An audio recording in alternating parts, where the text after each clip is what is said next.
मध्य प्रदेश में कौन बनेगा मुख्यमंत्री? रेस में होंगे भाजपा के ये दिग्गज चेहरे। नमस्कार, आप देख रहे हैं न्यूज़ न्यूज। कौन बनेगा मुख्यमंत्री?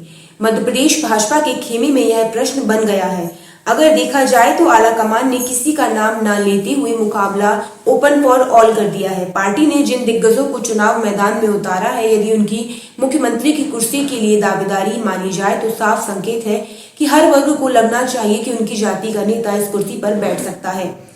यहाँ बताते चले कि मध्य प्रदेश की 230 विधानसभा सीटों के लिए होने जा रहे चुनाव के लिए भारतीय जनता पार्टी ने अभी तक 4 किस्तों में 136 उम्मीदवारों की सूची जारी की है। इसमें 3 केंद्रीय मंत्री सहित 7 सांसदों और कई अन्य दिग्गज नेताओं को पार्टी ने चुनाव मैदान में उतारा है।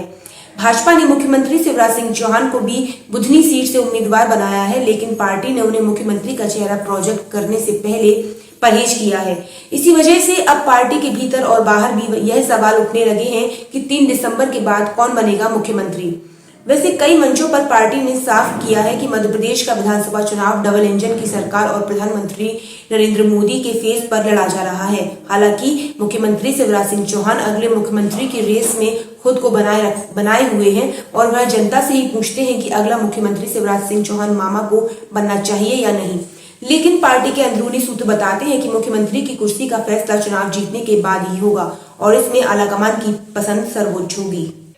मध्य प्रदेश विधानसभा का चुनाव लड़ रहे दिग्गजों की बात की जाए तो सभी अपने अपने जाति और वर्ग के बड़े नेता हैं। पार्टी ने इन दिग्गज नेताओं के नाम पर मतदाताओं को साधने की बड़ी रणनीति तैयार की है।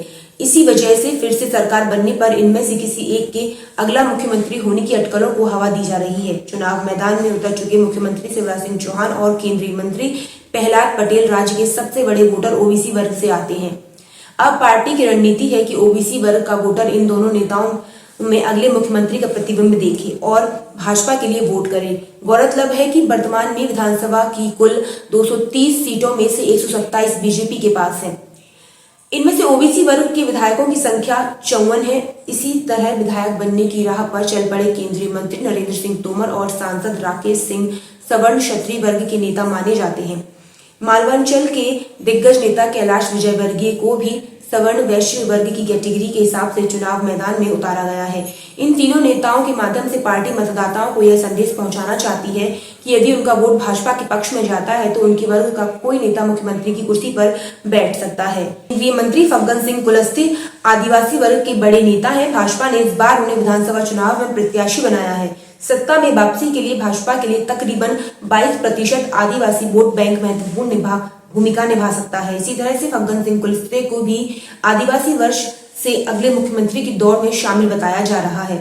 प्रदेश में आदिवासी वर्ग के लिए 47 सीटें तो सुरक्षित हैं। इसके अलावा 35 अन्य सीटों पर भी आदिवासी वोट निर्णायक स्थिति में है। इसी आधार पर भाजपा ने अनुसूचित जाति मोर्चा के राष्ट्रीय अध्यक्ष लाल सिंह आर्य को भी चुनाव मैदान में उतार दिया है। अनुसूचित जाति वर्ग के लिए आरक्षित 35 सीटों को ध्यान में रखकर पार्टी ने उनके चेहरे को आगे किया है। तकरीबन 22% अनुसूचित जाति के वोटों को साधने के लिए लाल सिंह आर्य पार्टी का बड़ा चेहरा हो सकते हैं। वैसे मुख्यमंत्री शिवराज सिंह चौहान के साथ पार्टी के राष्ट्रीय महासचिव कैलाश विजयवर्गीय और लोक निर्माण मंत्री गोपाल भार्गव भी इशारों में मुख्यमंत्री की कुर्सी पर अपना दावा ठोक चुके हैं। अब देखना होगा कि मतदाता मुख्यमंत्री फेस के लिए कोई एक नाम न होने से भ्रमित होगा अथवा अपनी जाति वर्ग के नेता को मुख्यमंत्री की कुर्सी पर बैठने का सपना बुनते हुए 17 नवंबर को वोट करेगा। संवाददाता किशोर कुशवाहा के साथ अंजलि योगी, न्यूज़।